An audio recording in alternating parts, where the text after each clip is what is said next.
বিশ্বকাপ ফুটবলের ইতিহাসে 1954 সালের 27 জুন একটি বিতর্কিত ও স্মরণীয় দিন হিসেবে স্থান করে নিয়েছে। সেদিন 1954 সালে ফিফা বিশ্বকাপ এর কোয়ার্টার ফাইনালে হাঙ্গেরি ও ব্রাজিল মুখোমুখি হয়েছিল সুইজারল্যান্ডের ওয়াঙ্কডোর্ফ স্টেডিয়ামে। ম্যাচটি পরে ব্যাটল অব দ্য বার্ন নামে কুখ্যাত হয়ে ওঠে, যা আজও বিশ্বকাপ ইতিহাসের সবচেয়ে সহিংস ম্যাচগুলোর একটি হিসেবে বিবেচিত হয়।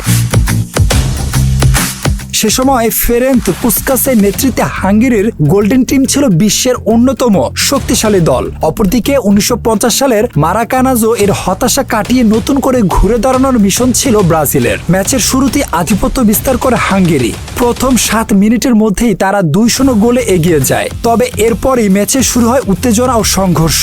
একের পর এক কঠোর ট্যাকল, ধাক্কাধাক্কি, তর্ক বিতর্ক এবং অসংখ্য ফাউলে পরিস্থিতি ক্রমেই নিয়ন্ত্রণের বাইরে চলে যায়। ইংল্যান্ডের রেফারি আর্থার এলিচ ম্যাচে মোট 42টি ফ্রি কিক ও 2টি পেনাল্টি দেন। এছাড়া ব্রাজিলের নিলটন সান্তোস, উমবার্তো তোজ্জি এবং হাঙ্গেরির জোসেফ বোজলিসকে লাল কার্ড দেখান। ব্রাজিল লড়াই চালিয়ে গেলেও শেষ পর্যন্ত হাঙ্গেরি 4-2 গোলের জয় তুলে নেয়। কিন্তু ম্যাচের ফলাফলের চেয়েও বেশি আলোচনা আসে শেষ বাঁশির পরের ঘটনায়। খেলা শেষে ড্রেসিং রুমে দুই দলের খেলোয়াড়, কোচ ও কর্মকর্তারা ভয়াবহ সংঘর্ষে জড়িয়ে পড়েন। বোতল নিক্ষেপ, ঘুষাঘুষি এবং ধাওয়া পাল্টা ধাওয়ার ঘটনায় পরিস্থিতি উত্তপ্ত হয়ে ওঠে।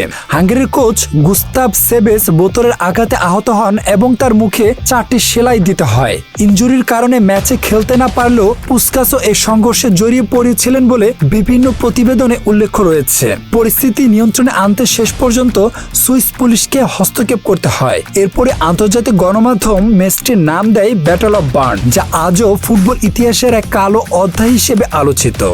মাহিসান, নিউজ ফ্ল্যাশ 71।